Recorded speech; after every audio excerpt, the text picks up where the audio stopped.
नमामि धन्वन्तरिमादिदेवम् सुरासुरैर्वन्दितपादपद्मम् लोके जरारुभयमृत्युनाशनम् दातारमीशं विविधौषधीनां शङ्खं चक्रं जलौकां दधतं मृतघटं चारुदोर्भिश्चतुर्भिः सूक्ष्मस्वच्छातिहृद्यं शुकपरिविलसन् मौलिमम्भोजनेत्रम् कालाम्भोदोज्ज्वलाङ्गं कटितटविलसच्चारुपीताम्बराढ्यं वन्दे धन्वन्तरीतं निखिलगदवन् प्रौढदावाग्निलीलं प्रौढदावाग्निलीलं प्रौढदावाग्निलीलम्। प्रणाम सभी लोगों को। मैं वैद्य अरविंद पाठक आप सभी लोगों का स्वागत करता हूं। सभी लोगों को कोटि कोटि प्रणाम करता हूं। आइए आज हम लोग डायबिटिक न्यूरोपैथी इस विषय पे बात करेंगे। और यह जो है ये ज्वलंत विषय है। अभी आजकल इसके बहुत सारा पेशेंट देखे जा रहे हैं। इसीलिए मधुमेह जन्य जो कॉम्प्लिकेशन होते हैं, उपद्रव होते हैं, उसके अंतर्गत ये आता है। हम इसके बारे में पहले चर्चा करेंगे और उसके बाद में इसका आयुर्वेदिक चिकित्सा क्या हो सकता है कि हम प्रिवेंट कर सके, हम इसको रोक सके और पेशेंट को उस तरफ ना जाने दे कि न्यूरोपैथिक चेंजेस आ जाए। इसके लिए मैं पहले थोड़ा कुछ बताऊंगा, फिर आप लोग विद्वान लोग हैं, आप लोग भी अपना अपना अनुभव या अपना जो आप लोग सोचते हैं इस बारे में आप लोग भी बताइएगा। तो डायबिटिक न्यूरोपैथी जो रहता है यह डायबिटीज का बहुत बड़ा कॉम्प्लिकेशन होता है, उपद्रव होता है। जब डायबिटीज का शुगर बहुत अनकंट्रोल रह रहा है या बहुत दिनों तक डायबिटीज रह रहा है, तो उसके वजह से जो न्यूरॉन्स रहते हैं, नर्व्स रहते हैं, वह सब डैमेज होने लगते हैं। तो नर्व डैमेज जो होता है जिसमें पेशेंट को डायबिटीज रहता है, हमारे सर ये बताते हैं कि डायबिटिक पेशेंट कैसा रहता है, मैंगो की तरह रहता है। जैसे कच्चा आम रहता है, फिर पकता है, मीठा हो जाता है, फिर उसके बाद सड़ने लगता है अगर खाया नहीं गया तो वैसे ही डायबिटीज अगर भले शुगर कंट्रोल में रह रहा है, लेकिन जो डायबिटीज बीमारी है और जो बीपी है, ये साइलेंट किलर डिजीज है, धीरे धीरे शरीर को नष्ट करते हैं। और जो धातु पाक होने लगता है मज्जा तंतुओं में, वो क्योंकि मीठा अगर चीज कोई भी चीज है तो मधुर रस जो है वो ब्लड में ज्यादा हो रहा है, बॉडी एब्जॉर्ब नहीं कर रहा है, मसल्स एब्जॉर्ब नहीं कर रहे हैं। तो उसके वजह से नर्व फाइबर जो होते हैं वो उसको इंजुरी करता है, सड़ाने लगता है। जैसे मैंगो है वो मीठापन की वजह से, मीठा होने की वजह से सड़ने लगता है। तो डायबिटिक न्यूरोपैथी में क्या होता है कि जो हाथ और पैर के जो नर्व्स होते हैं वो डैमेज होने लगते हैं। तो मॉडर्न डॉक्टर्स इसको क्या बोलते हैं कि ग्लव्स एंड स्टॉकिंग्स, जो पैर में जो पहना जाता है ना स्टॉकिंग्स, उस तरह से सोचिए कि घुटनों के नीचे जो है स्टॉकिंग्स, वहां के नर्व्स डैमेज हो रहे हैं। और ग्लव्स, हाथ के जो पंजे हैं, हम ग्लव्स पहनते हैं ना, उतना तक नर्व डैमेज होने लगता है। इसमें माइक्रो सर्कुलेशन जो होता है नर्व का वो हैम्पर होता है और नर्व को इंजरी होती है ज्यादा शुगर होने की वजह से। तो डायबिटिक न्यूरोपैथी जो रहता है ये धीरे धीरे होता है, धीरे धीरे बढ़ता है। और क्योंकि ब्लड शुगर जो रहता है वो ज्यादा बढ़ा हुआ रहता है और लाइफस्टाइल जो है वो विकृत हुआ रहता है, सेडेंटरी लाइफस्टाइल की वजह से यह पेरिफेरल न्यूरोपैथी हो जाती है। इसके कारण बहुत सारे होते हैं कि जैसे हाई ब्लड प्रेशर अगर है मेटाबॉलिक फैक्टर्स में, या बहुत दिनों तक डायबिटीज है, या फिर ब्लड फैट जो है, फैट का लेवल जो है वह बहुत ज्यादा एब नॉर्मल है, या लो लेवल ऑफ इंसुलिन उसके वजह से भी हो सकता है। और न्यूरोवेस्कुलर फैक्टर होते हैं, एक होता है माइक्रोवेस्कुलैरिटी में चेंजेस आना, जिसमें डायबिटिक फुट या अल्सरेशन होता है। और यहाँ पे जो हो रहा है नर्व्स में वो क्या होता है, तो MICRO माइक्रो वेस्कुलैरिटी जो रहता है वो डैमेज होता है। तो यहाँ पे न्यूरोवेस्कुलर जो रहता है, नर्व के तरफ जो माइक्रो सर्कुलेशन है, वेस्कुलैरिटी है, वह डैमेज हो रही है। और वो क्या हो रहा है, ब्लड वेसल जो ऑक्सीजन और न्यूट्रिएंट्स लेके जा रहे हैं नर्व्स को, तो माइक्रो सर्कुलेशन, माइक्रो वेस्कुलैरिटी इसमें बहुत ज्यादा गड़बड़ा जा रहा है। और दूसरा कारण होता है कि कुछ ऑटोइम्यून फैक्टर्स भी रहते हैं जो नर्व्स में इंफ्लेमेशन करते हैं। मैकेनिकल इंजरी होता है उसके वजह से होता है। इसके कारण बहुत सारे होते हैं। ये मैंने एक ये बनाया है कि डायबिटिक न्यूरोपैथी का क्या होता है। तो डायबिटीज डिजीज होता है, ये आप लोग स्क्रीन पे देखिए। Damage to sensory nerves, damage to small nerve fibres, damage to large nerve fibres, damage to motor nerves. और हमारे शरीर में ये डायबिटिक न्यूरोपैथी है, हाथ और पैर में तो हो ही रहा है, लेकिन ये और भी जगह हो सकता है। जैसे आंखों में अकुमुलेटर नर्व है, उसमें अगर डैमेज हो रहा है और वहां न्यूरोपैथी हो रही है, या फिर हमारा मीडियन नर्व हो रहा है, अल्नर नर्व हो रहा है, या अगर दोनों हाथ में एक साथ हो रहा है तो सिमेट्रिकल बोलेंगे। नहीं तो ये उल्टा पुल्टा जब हो रहा है, एक हाथ में कुछ और नर्व हो रहा है दूसरा, तो ये असिमेट्रिकल हो गया। इसी तरह से ऑटोनॉमिक नर्वस सिस्टम में वेगस नर्व अगर हो गया डैमेज, तो डाइजेशन अच्छे से नहीं होगा।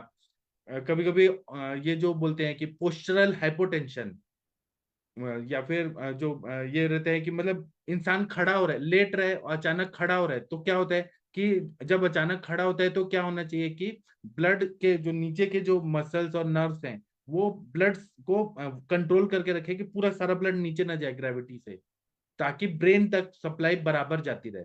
लेकिन जब डायबिटिक न्यूरोपैथी होता है, तो जो पूरे नीचे के जो नर्व्स होते हैं वो डैमेज हो गए होते हैं, तो उसमें ऑर्थोस्टैटिक हाइपोटेंशन या पोस्चरल हाइपोटेंशन, ये सिम्टम भी होने लगते हैं। ये सब कारण होता है डायबिटिक न्यूरोपैथी की वजह से। इसी तरह से वेगस नर्व अगर डैमेज हो रहा है तो पचन क्रिया जो रहती है वो हैम्पर हो जाती है, उसमें खाना पचता नहीं है, अजीर्ण हो जाता है। और मतलब वो न्यूरोपैथी कोई भी नर्व में हो सकता है, ये कहना है। तो इसमें डायब और फिर क्या होता है, लाइफस्टाइल फैक्टर्स भी होते हैं कि कोई स्मोकिंग कर रहा है, अल्कोहल यूज कर रहा है, उससे भी न्यूरोपैथी होता है।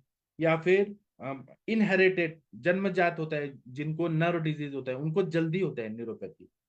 तो सिम्टम्स में जो रहता है, तो इसमें सेंसरी नर्व्स भी इन्वॉल्व रहते हैं, मोटर नर्व्स भी इन्वॉल्व रहते हैं, ऑटोनॉमिक नर्वस सिस्टम भी इन्वॉल्व रहता है, इनवॉल्व वॉलेंटरी नर्वस सिस्टम भी इसमें इन्वॉल्व रहता है। जो लोअर मोटर न्यूरॉन्स है, अपर मोटर न्यूरॉन्स है, वो सब कहीं ना कहीं डैमेज होते हैं। डायबिटीज बीमारी ही इतना बेकार है। तो इसमें हो सकता है कि फोकल न्यूरोपैथी भी होता है, जिसमें पेन अचानक होने लगेगा और सडन और सीवियर पेन होने लगेगा, ऐसा भी हो सकता है। तो डायबिटिक न्यूरोपैथी के मॉडर्न डॉक्टर्स ने 4-5 टाइप बताए हैं। एक होता है पेरिफेरल न्यूरोपैथी, जो पेरिफेरल नर्व्स, जो बाहर बाहर के नर्व्स होते हैं वो डैमेज होने की वजह से न्यूरोपैथी होता है। एक होता है ऑटोनॉमिक न्यूरोपैथी, एक होता है प्रोक्सिमल न्यूरोपैथी, एक होता है फोकल न्यूरोपैथी। हम इसी पे 4-5 दिन लगाने वाले हैं। पहले हम पेरिफेरल न्यूरोपैथी पे आज बात करेंगे, बाकी हम लोग और भी चीजों पे बात करने वाले हैं।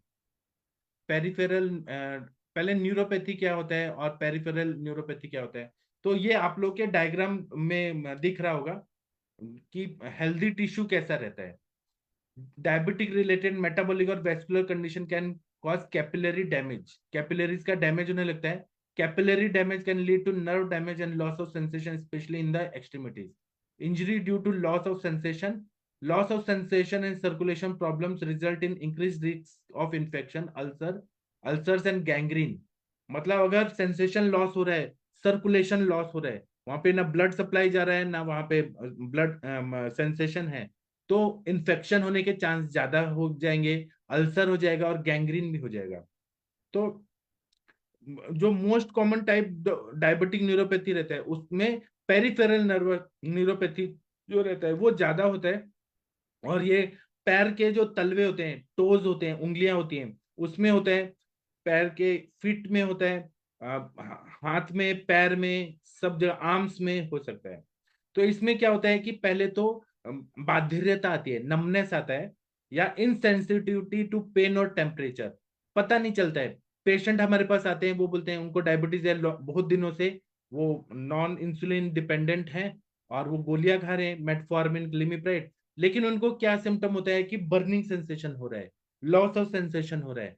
चप्पल पहन के जा रहे हैं और चप्पल कब गिर गया गाड़ी से पता ही नहीं चलता है, टू व्हीलर में जा रहे हैं चप्पल गिर गया पता ही नहीं चल रहा है। और उसी तरह से टिंगलिंग होता है, जैसे चीटियां काट रही है, टिंगलिंग होता है, बर्निंग होता है, सुई चुभ हो रहे हैं, ऐसा प्रिकिंग सेंसेशन होता है, शार्प पेन्स होता है या क्रैम्प्स आते हैं, या उनको बहुत ज्यादा सेंसिटिविटी हो जाती है, थोड़ा भी टच किया तो सेंसिटिविटी बढ़ जाती है, लाइट टच थोड़ा भी किया तो उनको ज्यादा तकलीफ होने लगती है।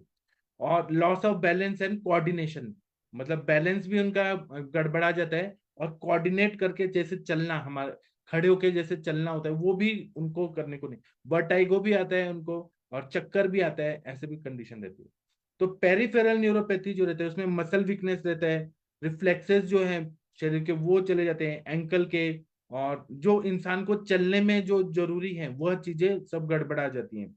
और उसमें मिड फुट में कोलैप्स होने लगता है, ब्लिस्टर्स होने लगते हैं, और इंजरी होने लगती है फुट में प्रेशर पड़ने की वजह से, और पता नहीं चलता, वो धीरे धीरे स्प्रेड होने लगती है, और वो इन्फेक्शन है वो होके बोन तक चला जाता है।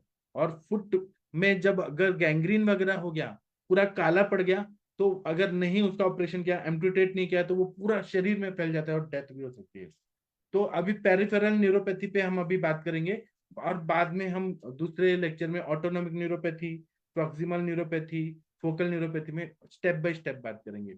अभी मैं चाहता हूं आप लोग कुछ बोलिए इस टॉपिक पे। आदरणीय अरविंद सर, आप कुछ बोलना चाहेंगे? आपके पास तो ऐसे पेशेंट आते ही होंगे सर। हाँ सर, ये बहुत कॉमन है आजकल का जो है टॉपिक है। और सबसे बड़ा कारण यही है कि शुगर कंट्रोल नहीं है, पुरानी शुगर बनी हुई है। और वो जो है आमावस्था से पाकावस्था की तरफ जा रही है। तो क्या कर रहा है, न्यूरोवेस्कुलर जो सिस्टम है, पहले नर्व्स डैमेज होती हैं क्योंकि वेस्कुलर सप्लाई डिस्टर्ब हिंडर होती है ड्यू टू हाई क्लेद। क्योंकि डायबिटिक पेशेंट में जब भी शुगर बढ़ी होती है, HbA1c बढ़ा हुआ होता है, तो क्लेद जो है ब्लड में बढ़ा हुआ होता है, और उसकी वजह से नर्व्स की और वेस्कुलर सप्लाई जो है डैमेज हिंडर्स हो जाती है, उसमें प्रॉपर ऑक्सीजनेशन नहीं हो पाता है। और जिसके जो एक बहुत बड़ा कारण होता है, जो जो डीप रिफ्लेक्सेस भी होते हैं, और या जो एंड के रिफ्लेक्सेस होते हैं, वो उसकी सेंसिटिविटी खत्म हो जाती है। तो ऐसे पेशेंटों को ना तो टच का मालूम पड़ता है, या कई बार ये होता है कि बहुत सीवियर, जरा सा भी टच से उनको बहुत सीवियर पेन होता है। और जनरली ये जो है फीट, पैर में, हाथ में, और मतलब एक्सट्रीमिटी में ज्यादा होता है। रीजन क्या है कि जो है ज्यादातर पैरों में होता है, क्योंकि ज्यादातर पेशेंट का जो है ब्लड फ्लो रिवर्स नहीं होता है, और रक्त में क्लेट तो है ही, और क्लेट की वजह से जो नर्व एंडिंग है वो पूरी पूरी चीज डैमेज हो जाती है, जिसका सबसे बड़ा कारण है शुगर कंट्रोल ना होना, और जिसका बड़ा सबसे बड़ा कारण है क्लेद। तो इसकी वजह से ये प्रॉब्लम होती है सर। तो जिसकी वजह से न्यूरोवेस्कुलर डैमेज हुआ, तो फिर आगे फर्दर जो है बस मस्कुलर वीकनेस आनी शुरू हो जाती है। और जब मस्कुलर वीकनेस और न्यूरोवेस्कुलर डैमेज में, तो रिफ्लेक्सेस में फर्क आना शुरू हो जाता है। जैसे प्लांटर रिफ्लेक्सेस है, कैचिंग रिफ्लेक्स है, उसकी वजह से, और ये कई रिफ्लेक्सेस में फर्क आ जाता है। इवन कई बार ये होता है कि पेशेंट को हॉट और कोल्ड का मालूम ही नहीं पड़ता है, तो उसकी उसमें ब्लिस्टर्स आने शुरू हो जाते हैं। वो मतलब स्किन इतनी तरह बुरी तरह से वो सेंसिटिविटी खत्म हो जाती है। तो ये एक बहुत बड़ा कारण है पेरिफेरल न्यूरोपैथी का, peripheral neuropathy in diabetic patient, in uncontrolled diabetic patient. Right sir. हाँ, बहुत अच्छा बताया आपने सर। और किसी को कुछ बोलना है तो बोल सकते हैं इस टॉपिक पे, क्योंकि ये अभी बढ़ रहा है। डायबिटिक न्यूरोपैथी, डायबिटीज की बीमारियां सबको हो रही हैं। इस पर कोई बोलना चाहे? डॉक्टर जितेंद्र मिश्रा जी, आप कुछ बोलना चाहते हैं? आपने पेशेंट देखे हैं क्या? अगर देखे भी हैं तो बताइए आपने। शशि मैडम, आप बताइए, केवल देखे हैं तो भी बताइए, चिकित्सा तो हम चर्चा करेंगे। मनीषा मैडम, आप कुछ बताइए। हाँ, शशि मैडम जी बताइए। सर। हाँ जी सर, गुड इवनिंग सर। मैंने देखे हैं डायबिटिक न्यूरोपैथी की पेशेंट। एक ओल्ड एज की फीमेल पेशेंट थी, लोअर मिडिल क्लास की, या शायद कैसे तो लोअर सोशियो इकोनॉमिक लेवल की थी, क्योंकि बहुत गरीब लोग थे। तो करीब 70-80 के आसपास रही होगी, मुझे याद है। वो सेंसेशन इस कदर लॉस हो गया था कि वो रात में सोए और चूहे ने उनकी एक उंगली खा गया। सोचो, सुबह उठे तो उनकी बहू ने देखा, तब वो दिखाने आए थे। तो उसमें था कि बैंडेजिंग वगैरह वो करवा रहे थे, फिर भी क्योर नहीं हो रहा था, तो हिस्ट्री लेना शुरू किया। तो ये चीजें थी। तो डायबिटिक न्यूरोपैथी के केस में ये तो बहुत बड़ी प्रॉब्लम होती है, खास करके जहां पर भी सेंसेशन चला जाता है, या एक अलग टाइप का टिंगलिंग सेंसेशन भी कुछ लोग को बना रहता है। और जैसे वो समीर जमदग्नि सर कहते हैं ना कि पका आम होता है या डायबिटिक पेशेंट में क्लेद जो होता है, तो कई बार जिनकी 25-30 साल पुरानी हिस्ट्री रहती है, जैसे मेरी एक और डायबिटिक पेशेंट है जिनको अभी स्वेलिंग हो गई थी, अभी मैंने दोबारा नहीं पूछा उनका क्या हालचाल है, पेन वगैरह काफी हो रहा था उनको, तो वो पैर टच करने से एकदम क्रिस्टल क्लियर पता चलता था कि अंदर सिर्फ क्लेद ही क्लेद है। एक अजीब टाइप का स्किन का टच होता है, वो टच करने से ही पता चलता है। तो पेशेंट में डायबिटिक न्यूरोपैथी या डायबिटीज की वजह से जो भी परेशानी आती है स्किन में, वो तो देखिए सर, और थोड़ा सा मुश्किल भी होता है सर ट्रीट करना। जी सर, थैंक यू सर। हाँ, मुश्किल ने असाध्य बोला है। कभी कभी मतलब हम कृच्छ साध्य समझ के करते हैं, लेकिन बहुत बार ऐसे होता है धातु पाक इतना ज्यादा हो जाता है कि हम कुछ नहीं कर सकते हैं, गैंग्रीन हो जाता है। हाँ, हाँ जी सर, वही मेरे पेशेंट का था, अभी मैंने पूछा नहीं, आपसे बात करने के बाद अभी मैं दोबारा उनको पूछती हूँ क्या हाल है। उसमें पूरा ये अगर ब्लड सर्कुलेशन बंद हो गया, नर्वस सप्लाई बंद हो गया, गैंग्रीन हो गया, तो पैर काटना पड़ता है, एम्पुटेट करना पड़ता है।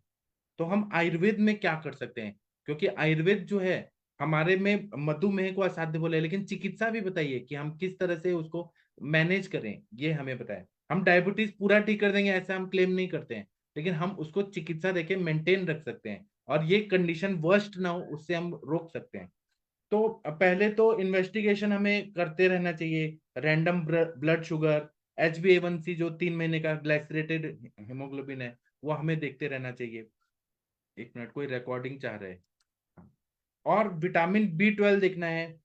फिर उसके बाद में नर्वस नर्वस कंडक्शन जो टेस्ट रहता है वो करते रहना है। फिर इलेक्ट्रोमायोग्राफी जो रहता है मसल्स का, वो जो टेस्ट रहता है वो करते रहना चाहिए। TFT करते रहना चाहिए।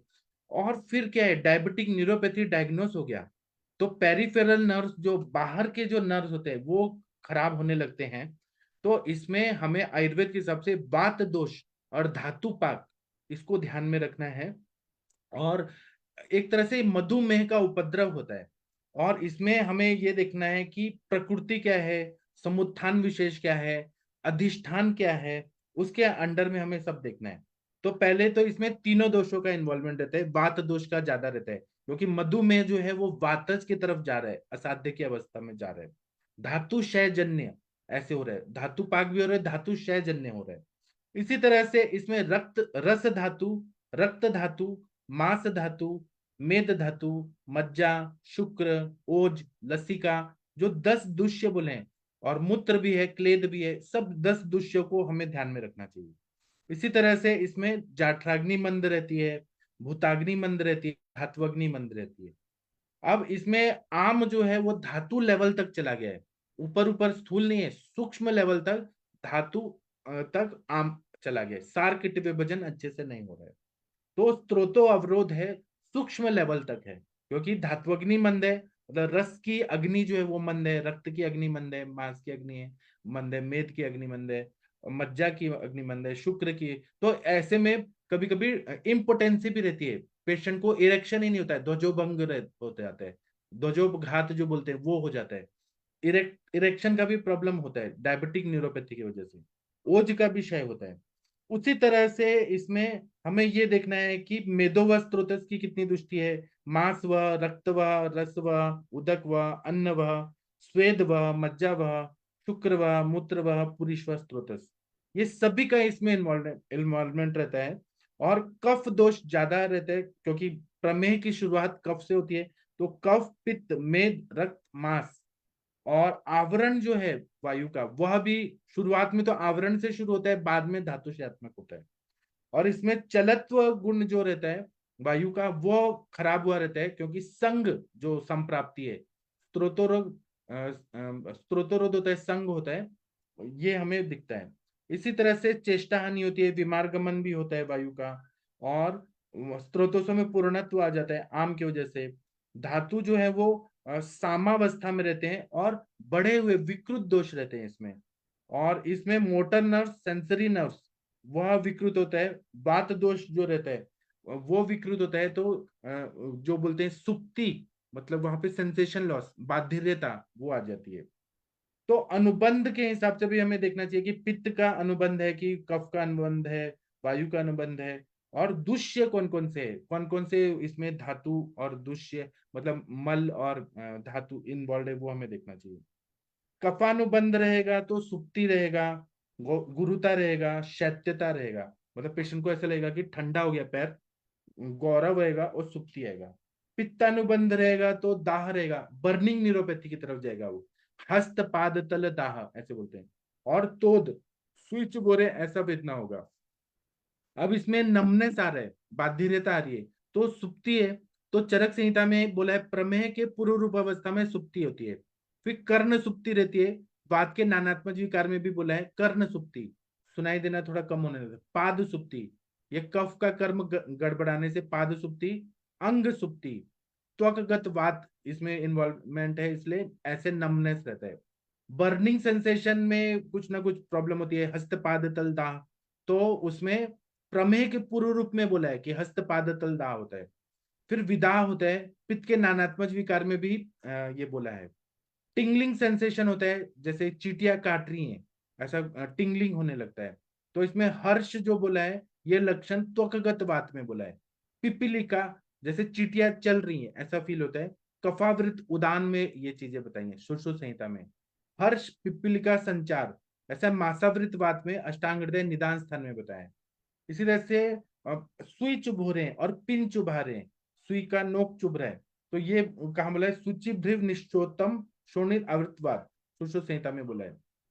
और अस्थि आवृतवात में भी अष्टांग हृदय निदान स्थान में बताया है कि वहां पे सुई चुभने जैसा वेदना होने लगती है। तो यही हमें देखना है कि रक्त में चला गया है वात, अस्थि में चला गया है और वहां सूचीवत वेदना हो रही है, ये हमें देखना है, तोद वगैरह हो रहा है।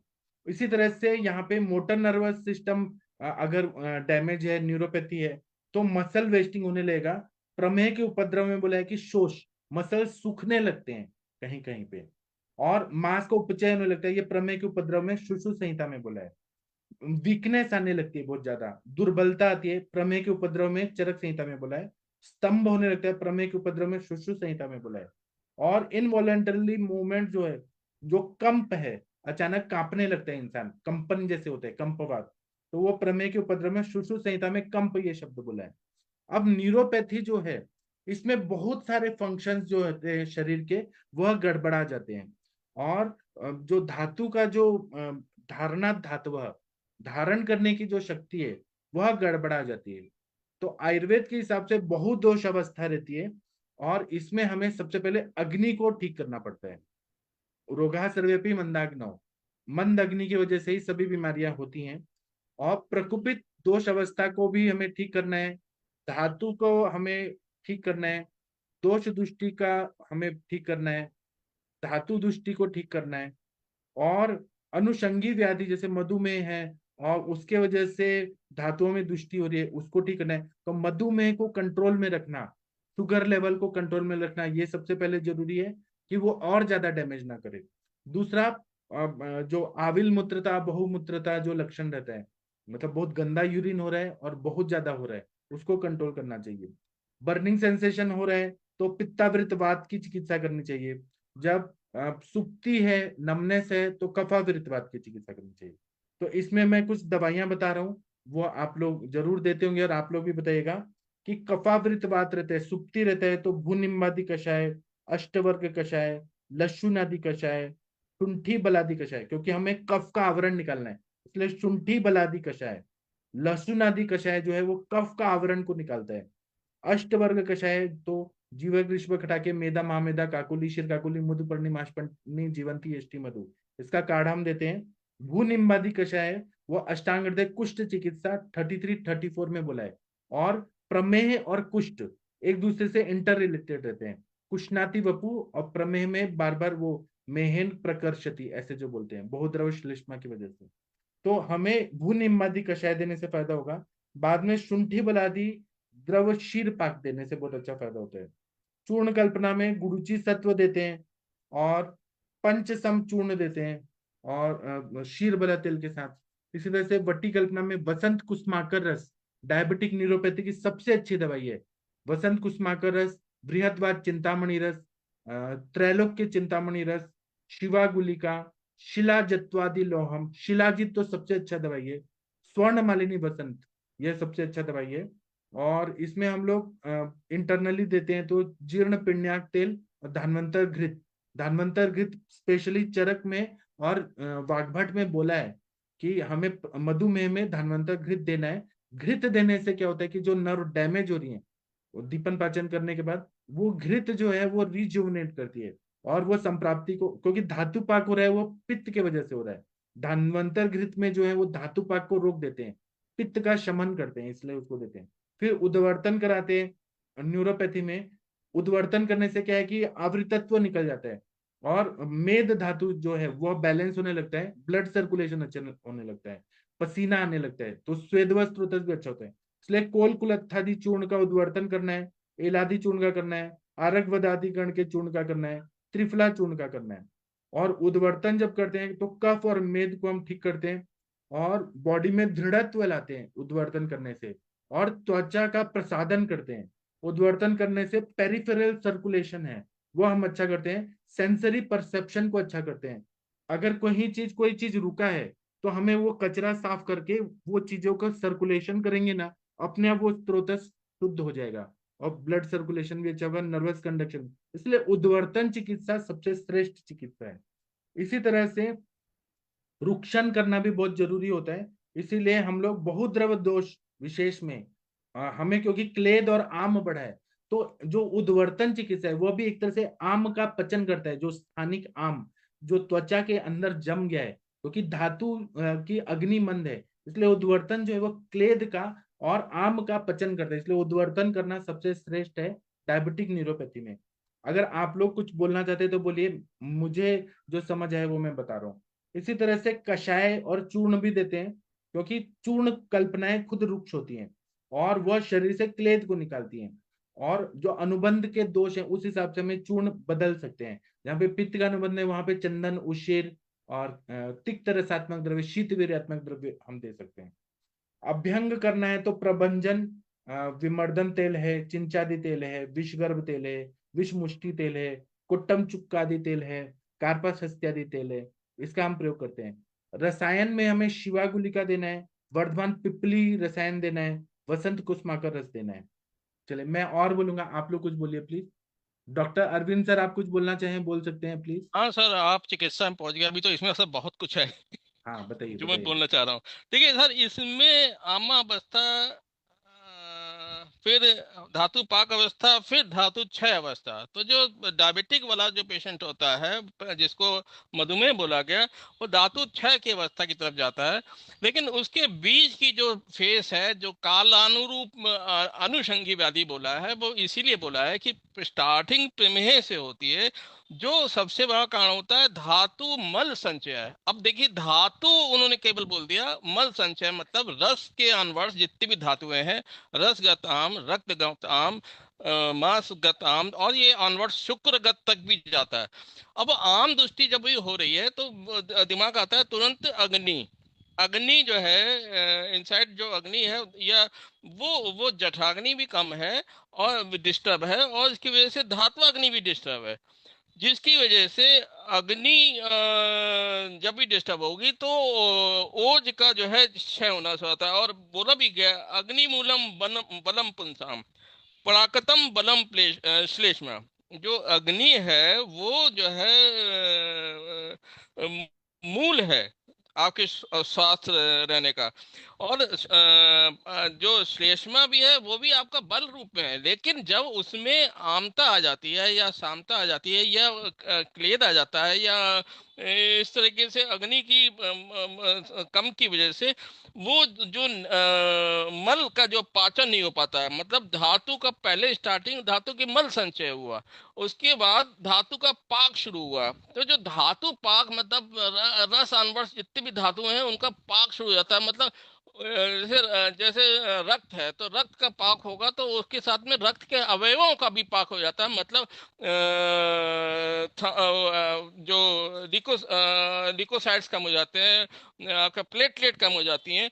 तो और इवन न्यूट्रोफिल्स कम हो जाते हैं, तो वो धातु अवयव का भी पाक उन्होंने बोला है कि वो धातु अवयवों का भी, मांस के भी जैसे मांस का जो है क्षय हो रहा है, तो छिड़े मतलब बिल्कुल दुबला पतला शुरू हो जाता है, क्योंकि ये जो है इसमें जो डायबिटिक पेशेंट होते हैं, इसमें जो सर आप स्टार्टिंग से पढ़ा रहे हैं, और वो बहुत ही बढ़िया श्लोक है कि मेदो मांसन शरीर ओजम क्लेद वस्तिगत प्रदूषा। तो ये जितने भी द्रव धातु हैं, शुक्र शोणित वसा मज्जा ओज लसिका,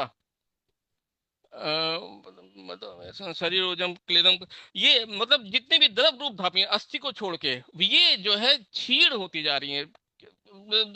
रक्त और जो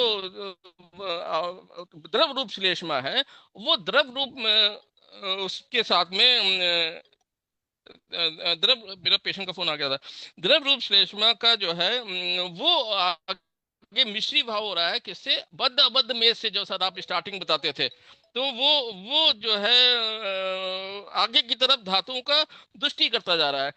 अभी अभी जब हम लोग देखते हैं कि धातु पाक हुआ, अब धातु पाक का एक बहुत बढ़िया श्लोक भी है, निद्दा निद्दा नाच घृति स्तम विष्टम गौरव अरति अरति बलहानि चा। मतलब आरती भी होगी, बल हानि होगी, मतलब आपकी धातु में पुष्ट नहीं है, धातुओं में वीकनेस है, धातुओं में क्लेद है, धातु में पुष्ट नहीं है, तो धातु सारता खत्म हो चुकी है। अगर धातु की सारता हो गई, खत्म हो गई, तो फिर धातु में मल इकट्ठा हो रहा है, और धातु में जो प्रमेय के लिए स्पेशली बोला गया है कि धातुओं में शिथिली भाव हो जाता है, उस धातुएं शिथिल हो जाती हैं, और वो उसके बाद जो है स्थिति आती है धातु क्षय की। मतलब वो जो प्रमेय की स्थिति आती है, मधुमेह की स्थिति आती है, वो धातु क्षय की होती है। उसमें आप क्षीणेषु देशेषु के कृष्वा धातुना दुष्य में हन कुर्ते अनिलस्य। मतलब वो उसमें फिर आप कुछ नहीं कर सकते, क्योंकि वो पहले कफ निकलता है, मेदोमांस शरीर ओजम क्लेदम, कफ, पहले कफ निकलता है, फिर पित्त निकलता है, और उसके बाद जब आप कफ का पित्त निकल जाता है तो धातुएं क्षीण हो जाती हैं, वो पाक अवस्था है। उसमें जो है आपका साथ साथ अब देखिए, पाक जब हो रहा है या धातु में छीड़ता हो रही है, तो जैसे आपने स्टार्टिंग बताया कि न्यूरोपैथी जो हुई है उसमें क्या हो रहा है, नॉट ओनली नर्व्स एंडिंग्स में, इवन आपके खाने की जो है गैस्ट्रिक में भी जो है ब्लड फ्लो कम हो जाता है, तो इसलिए कॉन्स्टिपेशन बना होता है। आपके ओइसोफेगस में भी जो है ब्लड सर्कुलेशन स्लो हो जाता है, तो कई बार जो है वहाँ पे वो अजीब सी जो है फुलनेस ही रहती है। इवन आंखों में जो है ब्लड सर्कुलेशन कम हो जाता है, और आंतों को बोला ही गया है कि जो है पित्त के स्थान है, लेकिन उसको डिस्टर्ब किसने किया? वो कफ ने। तो वो वहां पे, तो इसीलिए जो एक चीज आपने बोली थी, माइक्रो एंजियोपैथी और मैक्रो एंजियोपैथी, तो माइक्रोवेस्कुलर में आंख में जाता है, किडनी पे जाता है, जिसमें कई बार लॉस ऑफ लिबिडो हो जाता है। ऐसे पेशेंट में इरेक्शन नहीं होता है। इवन लेडीज में भी जो है वेजाइना में प्रॉब्लम, ट्राइनेस हो जाना शुरू हो जाती है, इच्छा खत्म हो जाती है उनकी। और वो कफज ग्रहणी का भी एक सिम्टम बोला है कि कफज ग्रहणी में भी शिशु अपहर्षण बोला गया है। तो वो कफ क्या है? कफ ऑब्स्ट्रक्शन कर रहा है, कफ अवरोध कर रहा है। और किसका कर रहा है? कफ क्या है? आम है। आम क्या कर रहा है? आम और कफ अवरोध कर रहा है नॉर्मल सर्कुलेशन को, नॉर्मल जो एंजाइम सिक्रेशन को, या नॉर्मल जो फ्लो हो रहा है वात का, जो वात को भी रोक रहा है। इसीलिए इसमें इसी में चिकित्सा में वायु दोषा अवरत पथे अथवा बोला गया, कि या तो वायु की वजह से, केवल वायु की वजह से, वायु मतलब देखिए इसमें भी दो संप्राप्ति होती हैं कि केवल वायु की वजह से होता है, या दोष अवरत में कौन से दोष? उन्होंने कहा वायु में, वायु किसको रोक रहा है? वायु को कौन रोक रहा है? कफ और पित्त रोक रहा है ना। तो वो और जो अपने आप में इटसेल्फ जो है वायु जो रोक रही है, वो एज की फैक्टर है। वो मधुमेह जो है जैसे 60 के बाद, 55 के बाद हो रहा है, तो वो काल ही बात का है। लेकिन पित्त के काल में या कफ के काल में भी हो रहा है। तो वो क्यों हो रहा है? क्योंकि वो कफ का आवरण आ रहा है। तो गुद्दे छायात वायु दोषा अवृत पथे। और एक दूसरा सुश्रुत ने मेंशन किया है सहज और अपथ निपत्त। जो सहज बोला गया है स्टार्टिंग में बोला गया है, तो जिसमें त्रिदोषज का प्रकोप है। है, इस वो इंसुलिन डिपेंडेंट है। लेकिन अपथ निपित्त भी उन्होंने मेंशन किया है, जो चरक ने मेंशन नहीं किया कि हमने विरुद्ध आहार किया, आपने अम्ल कफवर्धक आहार लिया, मधुर अभिसंधि आहार लिया, गुरु और स्निग्ध आहार लिया, तो भी जो है आपका आवरण किसका आ रहा है, वो क्या बढ़ाएगा, कब बढ़ाएगा, कब बढ़ाएगा तो शीतली भाव करेगा, मेद बढ़ाएगा। इसीलिए बद्धम अबद्धम भी बोला गया है इसमें कि बद्धम अबद्धम मेदो मांसंस, मतलब जो अबद्ध मेद है, जो ट्राइग्लिसराइड टाइप का है, या जो मतलब सॉडिफाई नहीं हुआ है, वो भी तो बढ़ रहा है, वो भी तो आपके जाके पिंडिका कर रहा है, तो वो भी रोकता है। किसको रोकता है, कफ के साथ में मिश्री भाव करता है, पिंडिका करता है, लेकिन साथ साथ एंजाइम के फ्लो को भी रोकता है। एंजाइम के फ्लो को रोकेगा तो कफ अग्नि मन करेगा, जब भी कफ का आवरण आएगा तो अवश्य जठराग्नि लेवल पे काम होना शुरू हो जाएगा। तो जठर उदर जो है कफोदर बोला गया है, इसीलिए कफज ग्रहणी भी बोला गया है, कफज मूत्र कफ भी बोला गया है कि कहीं भी कफ का आवरण, कहीं भी कफ रोकेगा तो कफ रोकेगा, नॉर्मल फ्लो को रोकेगा, नॉर्मल सर्कुलेशन को रोकेगा।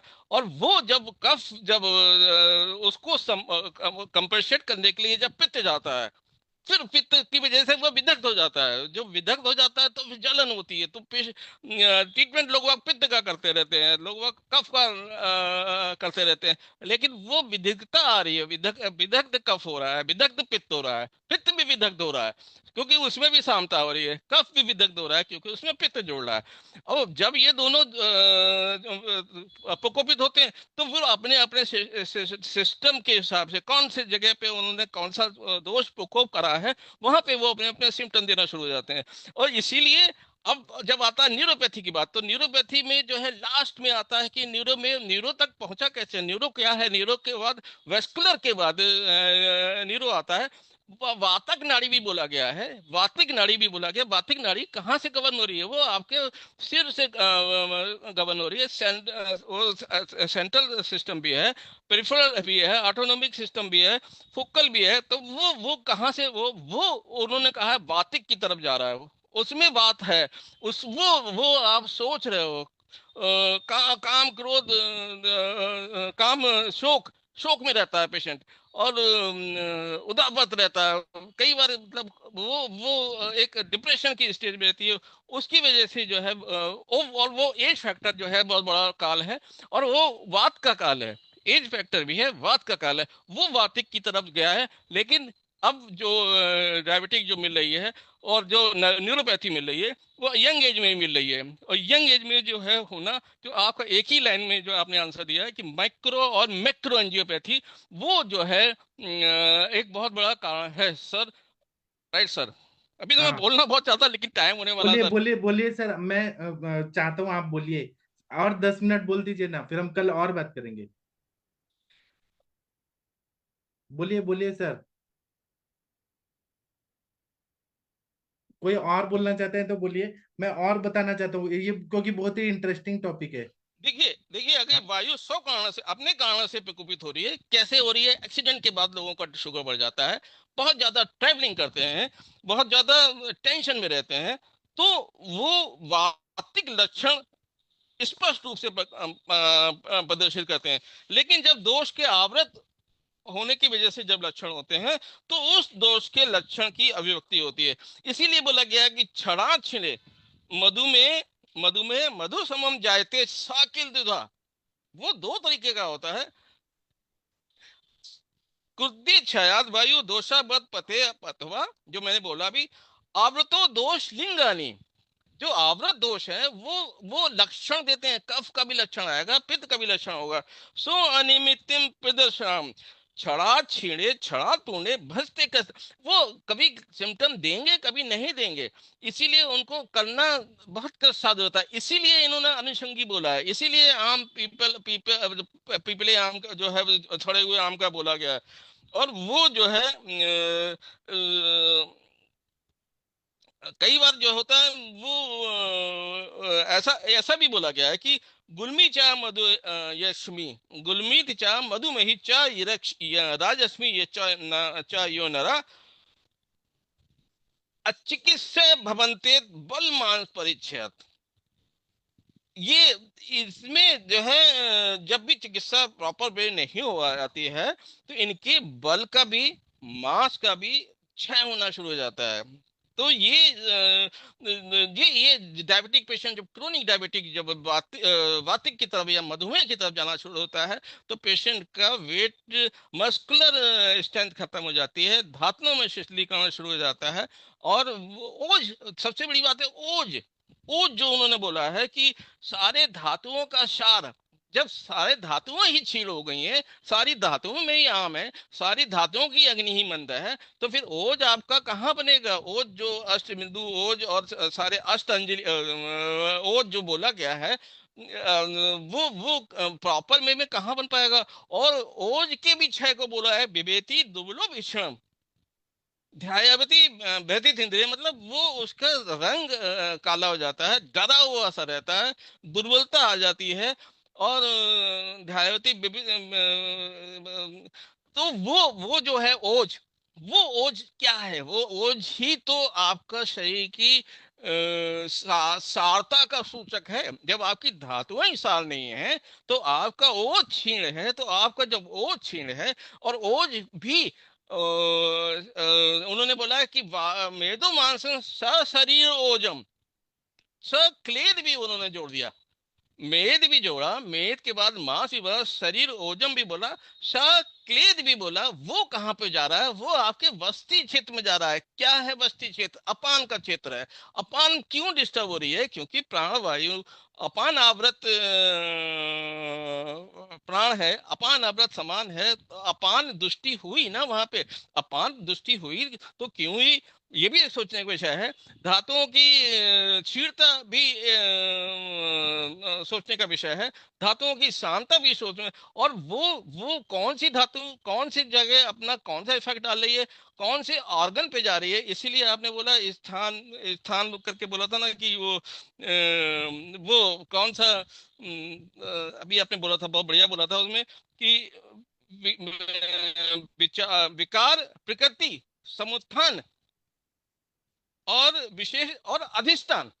अब ये देखिए, ये 5 चीजें, विकार क्या कर रहा है, प्रकृति कौन सी है, समुत्थान कैसे हो रहा है, विशेषा, और फिर अधिष्ठान क्या है। अधिष्ठान पे जो पहुंचा है वो कौन से अधिष्ठान पे पहुंच रहा है, कैसे वहां पे जाके वो वहां पे जाके वो प्रॉब्लम हो रही है।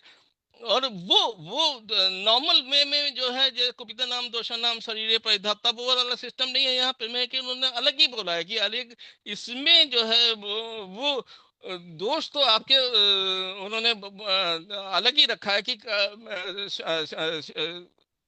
आपका अबद्ध मेद और मिश्री भाव और क्लेद, और साथ में उन्होंने कफ को भी जोड़ा है। इसका मिश्री भाव ये ही आगे जाके डिस्टर्ब कर रहा है। तो ऐसे इस तरीके से संप्राप्ति होती है। तो लास्ट लाइन में यही बोल रहा हूँ कि आमा अवस्था, या जब दोष पहले वो मल का संचय हो रहा है, जब मल का संचय हुआ तो उसने धातु विकृत की, धातु अवयव विकृत किया। और फिर उसके बाद जब धातु अवयव विकृत हुआ तो पित्त बढ़ा। और कफ, जब कफ या मेद था तो पित्त बढ़ा, उसने किया धातु पाक। और जब धातु पाक हो जाता है तो आपने अगर उसी समय अगर आपका ट्रीटमेंट अच्छे से हो गया और आपने स्टेज समझ लिया कि कौन सी स्टेज में है, तो आप धातु क्षय से बचा सकते हैं। क्योंकि धातु क्षय के बाद आपका ट्रीटमेंट नहीं रह जाता है, फिर आपके पास रसायन चिकित्सा रह जाती है। और वो फिर रसायन जो सिम्टम है कफ के और पित्त के, वो छड़ा छिड़े छड़ा पुड़े वो देते रहते हैं। इसीलिए अनुषंगी बोला गया है। इसीलिए इसको अब इनक्योरेबल या कृत साध बोला गया है। लेकिन साध भी बोला गया है, ये जो साध कवच में को साध भी बोला गया है। ऐसे में पकड़ना है आपके कौन सी काल में पेशेंट है, कौन सी स्टेज में पेशेंट है, और कौन सी अवस्था में, और कौन से अधिष्ठान उसका दूषित है, कौन है, कौन विकार है। ऐसा भी समझ के बहुत ज्यादा सोच के चलना पड़ता है। तो सर राइट 8 तो बज गया सर, फिर कल बात कल करते हैं सर। कल हम करेंगे इस टॉपिक का पार्ट सेकंड करेंगे और हम इस पे और डीप में जाएंगे, क्योंकि बहुत अच्छा ये टॉपिक है। और हम लोग इस पे और क्या क्या कर सकते हैं कि हमारे पेशेंट लोग और ज्यादा अच्छे हो जाएं। क्योंकि एलोपैथी में तो इरिवर्सिबल सेल डैमेज होता है। एक बार सेल डेथ हो गया तो हो गया, फिर हम कुछ नहीं कर सकते हैं। अगर वो गैंग्रीन हो गया तो पैर काट दो, लेकिन हम आयुर्वेद में कुछ कर सकते हैं। यही बात पे हम चर्चा करेंगे, ठीक है। तो डॉक्टर दिनेश सर, आपको कैसा लगा आज का सेशन? अभी हमने शुरुआत किया है और आगे बढ़ने वाले हैं। डॉक्टर दिनेश सर, शायद अभी सब लोग हाँ जी सर, हाँ जी सर, कल थैंक हम यू सो करेंगे। मच सर, मजा आ गया जी। बस सिर्फ ये चाहता हूँ कि हम आयुर्वेद के हिसाब से, क्योंकि एलोपैथी के हिसाब से पहले शुगर जो थी 120 मानते थे, 130 तक नॉर्मल मानते थे, अब 110 में नॉर्मल मानने लगे हैं जी। तो हम किसको कहेंगे पेशेंट को डायबिटिक है कि नहीं है? आयुर्वेद के हिसाब से हम कैसे मतलब देखेंगे इसको जी? जी, इस पर हम कल चर्चा करेंगे। हम हाँ कंटिन्यू बिल्कुल ठीक है सर, सीरीज चलाएंगे। क्योंकि ये भी जरूरी है कि हम ये देखें कि हाँ, न्यूरोपैथी तो जब बहुत ज्यादा बढ़ जाएगी तब होती है ना। जी हम डायबिटिक इसको पेशेंट कह सकते हैं आयुर्वेद के हिसाब से कि ये डायबिटिक है। जी, ठीक है। तो मैं अभी सेशन बंद करता हूँ। अब हम thank you so much sir, बहुत Thank- अच्छा लगा सर। आपका भी थैंक यू, सभी लोगों का हाँ जी धन्यवाद। डॉक्टर से, हाँ जी अरविंद जी को भी मेरी तरफ से शुक्रिया बोल देना जी, बहुत नॉलेज है उनकी, हमें बहुत मैं क्या फायदा हो बोल दूं, रहा है आप जी। ही बोल दीजिए, सर हैं यहाँ पे। वो तो मेरे सिर के ताज हैं जी। ठीक है, तो थैंक मैं यू सर। सेशन, सर आपको ठीक है, थैंक यू बोल रहे हैं सक्सेना सर। ठीक है, तो मैं अभी सेशन बंद करता हूँ। 9 बजे फिर मिलते हैं। थैंक यू, प्रणाम सभी लोग। ठीक है, ठीक है। Thank you.